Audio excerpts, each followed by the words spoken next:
This is Tao Chow with MTG Forge, and today I wanted to do a deck tech for you. It's the day before Halloween, and I'm sorry, but my voice is still a little rough because I'm still sick. I know it's been a couple weeks, and it's kind of crazy, but I just can't seem to shake this cough.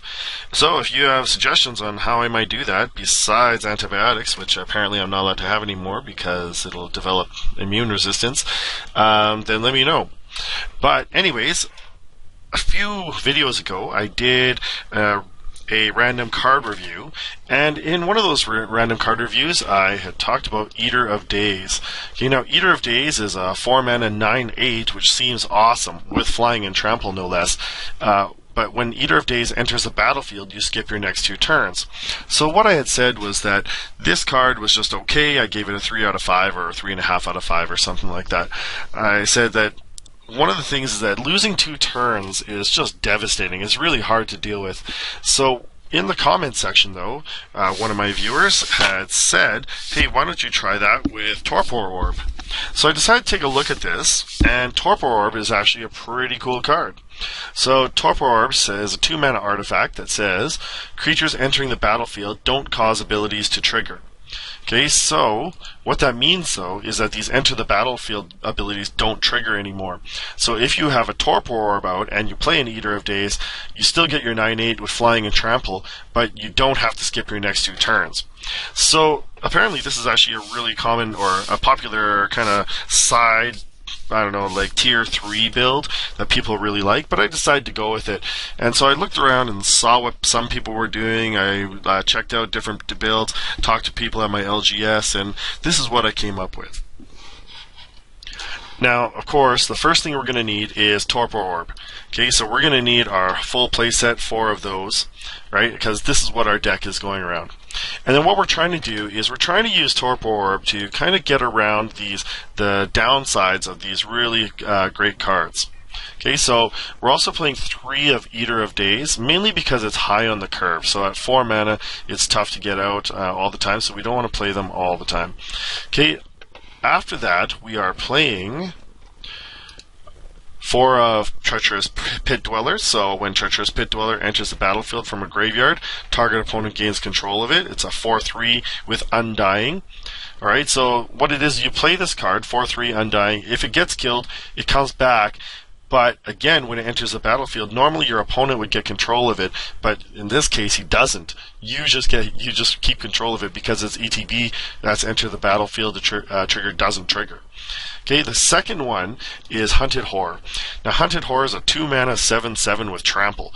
Okay, so when Hunted Horror enters the battlefield, target opponent creates 2 3/3 green Centaur creature tokens with protection from black, which is, still pretty good, but at the same time, it's not really wonderful to have that. So, what we're doing is we're going to stop that ETB trigger and just get our 7/7 with Trample for 2. Okay, so that's really what's gonna, the driving force behind this deck. But the problem is that what if you don't get Torpor Orb out? Or what if your opponent casts a spell that just doesn't let you cast this? Or they have some artifact destruction or something like that. And this is courtesy of my LGS. They suggested Hushwing Gryff. Okay, so Hushwing Gryff is a 3-mana creature with flash. Okay, so also with flying, creatures entering the battlefield don't cause abilities to trigger.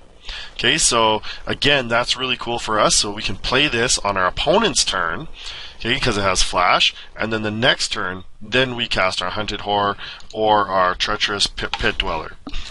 Now, that's mainly how we're going to win the game. This is basically what I like to consider an all-in approach, meaning that we don't really have a secondary win condition.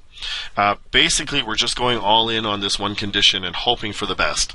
Okay, so what I thought of is what are the support cards that would help us? The first one is Apostle's Blessing.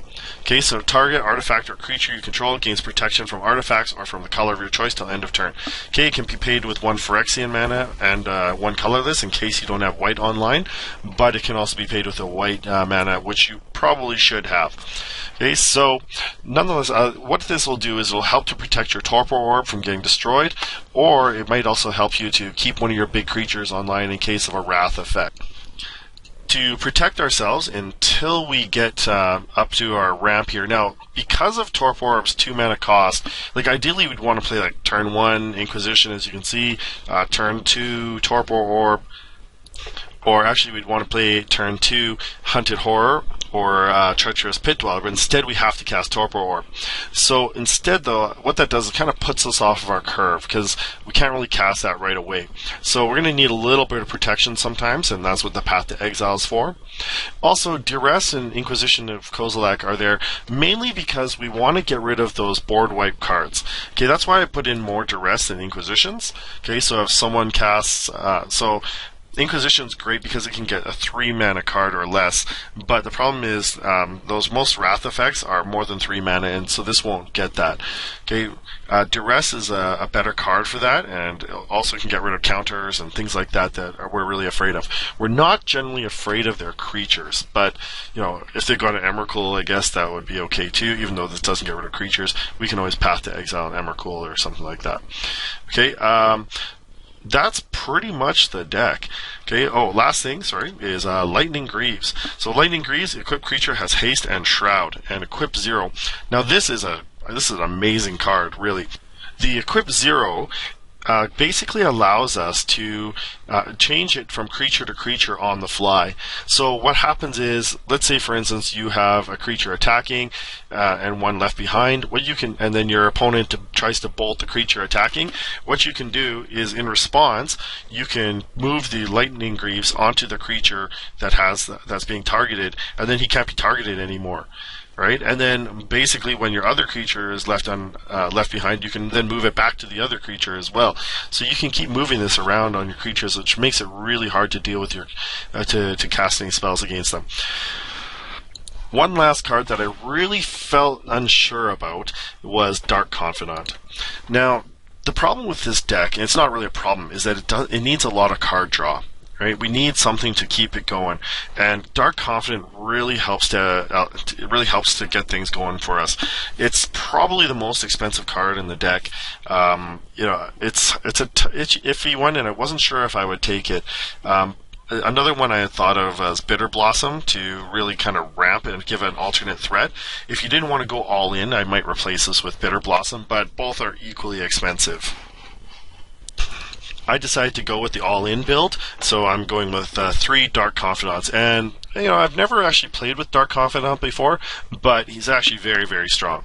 So, rah-rah Dark Confidant. He's, a great card to have in there, and most of your cards cost extremely little, so he's not going to kill you very often. The other thing is that most of the time you can just swing with him, and when you want him to die, like if he's killing you, just swing with him or block with him, and then your opponent kills him, and then you can turn him off. Okay, after that, we have our land package. Okay, our land package consists of 1 Evolving Wilds, just to kind of help us fix our mana, 1 Terramorphic Expanse. Now, I've explained why I don't, even though those are the same cards, I've explained in the past why I don't generally take 2 of any one of them. Mainly because if someone uses like a Pithing Needle to turn one off, then it doesn't affect the other one. Okay, let's see, 1, 2, 3, 4, 5, 6, 7, 8 swamps, 4 plains, okay, and then 4 Isolated Chapels. Okay, so Isolated Chapel is another great card. It basically comes into the battlefield tapped unless you control a plains or a swamp. But because you have so many plains and swamps, you're most likely going to have them. Last one is Godless Shrine. Godless Shrine is basically a pain land, so you can pay 2 life and it won't come in tapped. And that's pretty much the deck. Now, before I go into sideboard, I just want to say that there's a lot of other builds you could do with this. For instance, there's a lot of great blue cards and red cards as well. The green cards I thought were just kind of meh. But going with a blue package is one that I really considered, because blue would allow you to play kind of a control-y game, which is kind of what this deck kind of wants to do. It's more of a control-y aggro. So I had considered blue, but I thought that overall, the black creatures are by far the best creatures for their mana. Like, the other ones you're getting like an 8/8 for 4, which is great, or a 5/5 for 4 or something. But these ones, like a 4/3 for 4 with Undying and returns to you with as a 5/4, or Hunted Horror 7/7 Trampler for 2. Like, that's crazy. So those are really great. Those are really great cards. Okay, let's go sideboard. Sideboard, I have 3 Welding Jars, and that's, as you guessed, probably to protect our Torpor Orbs from destruction. Okay, they're super cheap as well. Like, they're not very expensive. Pithing Needles, you've seen these probably in my other sideboard decks. It's one of my favorite sideboarding cards, mainly because you know, it's a cheap card, but it also turns off Planeswalkers, which is really handy. Hero's Downfall, mainly to destroy for Planeswalker hate and also you know, for targeted creature destruction. Leyline of Sanctity, okay, mainly again against Burn. Okay, so Burn is kind of a tougher matchup because it comes out so fast, but Leyline of Sanctity is nice just to prevent people from attacking us. I guess it would also turn off Mill pretty quick. And finally, Lapse of Certainty. Now, I've mentioned Lapse of Certainty in one of my other builds before. It's a card that I actually really like. 3 mana counter spell. So counter target spell. If that spell is countered this way, put it on top of the owner's library instead of into that player's graveyard. Okay, so it's not great because your opponent's going to get that counter back, but mainly what you're trying to do is counter their counters. Okay, or something like that. So often you only need that extra turn or so before your opponent's going to be able to do something, or before your opponent's going to die. So your opponent casts like a board wipe, you counter it, goes back on top of their library. Basically, you time walk them. Then probably, if you've got like 7/7s out, you're going to be swinging for the kill or close to it. So it's just going to buy you an extra turn, or perhaps like, you know, turn off like something when it matters. So they try and mana leak you or something, you Lapse of Certainty them. They get the mana leak back, but you've already cast your spell, and now you've got your beater out. There's a lot of other sideboard cards that might be good, and if you watch my following gameplay videos that come up, I haven't built them yet, but you'll see I might change the sideboard around depending on how these things do and what I see like as the need arises. So anyways, I wish I could be a little bit longer with some of these, but my voice is killing me, and I'm actually having to pause my recording every like 30 seconds or so for coughing. So anyways, I hope you do enjoy these videos as I enjoy making them. You know, if you do like the videos, remember to like and subscribe. If there's something you want to see, throw it into the comment section, and I'll try and do that. And anyways, thanks for watching, and have a happy Halloween. It's that time again for random card review. So let's take a look and see what we get. Thallid Devourer. Alright, so Thallid Devourer is from Masters Edition, meaning it's from way back. Okay, so from Fallen Empires. Okay, so what is this? 1 and 2 greens for a 2/2. And during your upkeep, put a spore counter on Thallid Devourer, okay? I'm just going to read this text here rather than trying to read this tiny text in the card here. I'll zoom it in. Remove 3 spore counters from Thallid Devourer. Create a 1/1 green sapling creature token. Sacrifice a sapling. Thallid Devourer gets +1/+2 until end of turn.